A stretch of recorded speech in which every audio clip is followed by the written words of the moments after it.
জামাত ইসলামীকে পর্যাপ্ত সংখ্যক সিট, বিভিন্ন সুযোগ সুবিধা দেওয়ার প্রতিশ্রুতি দিয়ে বা এগুলোর প্রলোভন দিয়ে জামাত ইসলামীকে আগামী ফেব্রুয়ারির যে পাতানো নির্বাচন, সে নির্বাচনে অংশগ্রহণ করাতে রাজি করানোর চেষ্টা চলছে। প্রফেসর ইউনূস সরকার এখন এই বিষয়টা জোরালোভাবে মনোনিবেশ করেছে। আমাদের কাছে অনেক তথ্য আছে, ফেব্রুয়ারিতে নির্বাচন করবেই, এটা ডক্টর ইউনূস সরকারের ফাইনাল সিদ্ধান্ত। যেমন আজকেও আমি যখন কথা বলছি তখন প্রেস সচিবের বক্তব্যই প্রধান উপদেষ্টার বক্তব্য। তিনি বলছেন পৃথিবীর কোন শক্তি ফেব্রুয়ারি নির্বাচন ঠেকাতে পারবে না। প্রেস সচিব এখন এত আত্মবিশ্বাসিত হওয়ার কথা না, কারণ জামাত ইসলামী বলছে যে এইভাবে নির্বাচন হবে না, নির্বাচনের আগে আমাদের এই দাবি মানতে হবে, সেই দাবি মানতে হবে। যে দাবি মানাটার কোনো উদ্যোগ এখন পর্যন্ত ইউনূস সরকার কল্পনাও করেনি। যেমন পিআর সিস্টেম বিষয়ে কোনো আলোচনাই সরকার করছে না, তারা উচ্চকক্ষে পিআর এর বিষয়টা আলোচনা করছে। এখন উচ্চকক্ষে পিআর, তাও তো এবার উচ্চকক্ষ হবে না, কারণ উচ্চকক্ষ তো সংবিধানে নেই।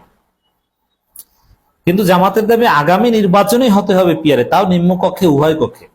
এই দাবি মানার কোনো লক্ষণ, কোনো প্রস্তুতি, কোনো ইচ্ছা ইউনূস সরকারের নেই।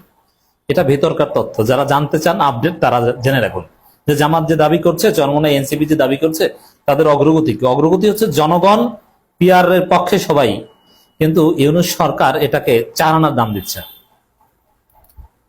এখন এটা তো সহজ হিসাব, জামাত চরমোনাই এনসিপি যে কন্ডিশন দিচ্ছে, এই কন্ডিশন অনুযায়ী ফেব্রুয়ারি নির্বাচন হওয়ার কথা, তারা যাবে না, স্পষ্ট বলেছে আমরা এইভাবে নির্বাচন করব না এবং আমাদের দাবি মেনে নিয়ে নির্বাচন করতে হবে, এছাড়া কোনো নির্বাচন হবে না। এত বড় থ্রেট থাকা সত্ত্বেও কিভাবে বলছে ইউনূস সরকার পৃথিবীর কোন শক্তি ফেব্রুয়ারি নির্বাচন ঠেকাতে পারবে না? এটা কিভাবে বলছে? তাহলে কি জামাতকে পিটিয়ে দমন করবে? চরমোনাই এনসিপি কে পিটিয়ে আওয়ামী লীগের মতো, হাসিনার মতো দমন করে ঘরে পাঠিয়ে তারপরে সেই 14 জানুয়ারি, 5 জানুয়ারি কিংবা নিশিরাতের কিংবা এই 7 জানুয়ারির মতো নির্বাচন করবে? না, এটা তো সম্ভব না। তাহলে এত কনফিডেন্ট কিভাবে তারা যে পৃথিবীর কোন শক্তি ফেব্রুয়ারি নির্বাচন ঠেকাতে পারবে না? এবং এই ডিসপিউটস গুলো সমাধান করার সম্ভাবনা নেই। এক্ষেত্রে আসলে সত্য কথা হচ্ছে ইউনূস সরকার ভাগ বাটোয়ারা নির্বাচনের দিকে এগোচ্ছে।